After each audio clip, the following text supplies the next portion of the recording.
Magandang umaga po. Narito po ang mga tampok na balitang sports ngayong umaga.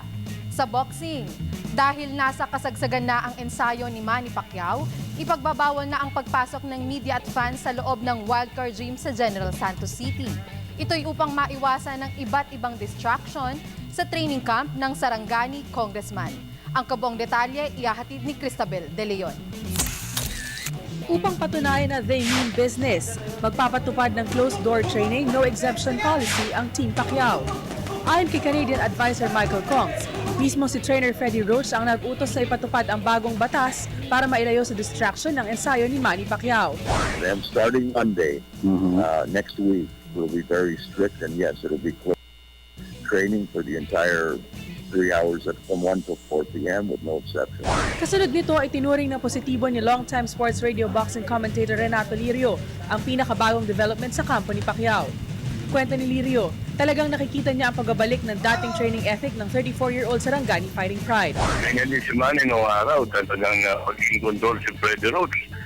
Kita mo naman, sunod-sunod yung panalo niya noon. Si David Diaz, Oscar De La Hoya, Ricky Anton, Miguel Cotto, and so on and so forth. Basta siya in control.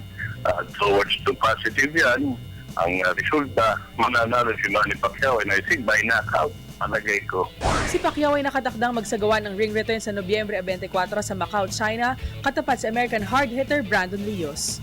Para sa Good Morning Boss, Cristabel De Leon, PTV Sports. Samantala, inaasahang magiging matagumpay naman ang pagdaraos ng Asian Games Centennial Festival sa Boracay Island sa susunod na buwan.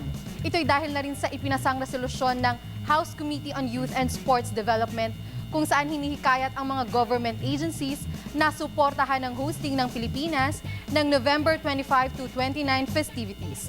Nagbabalik si Christian. Handang-handa na ang Pilipinas para sa hosting ng Asian Games Centennial Festival sa Boracay Island sa susunod na buwan. Sa tulong ng House Committee on Youth and Sports Development at ng iba't ibang ahensya ng pamahalaan, optimistiko ang mga top sports leaders ng bansa na magiging matagumpay ang pagdaraos ng 5-day festivities.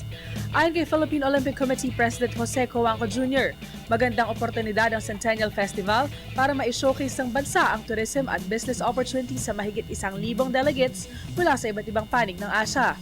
Even when it reaches the other nations, immediately they will know that there is government support and recognition of this affair.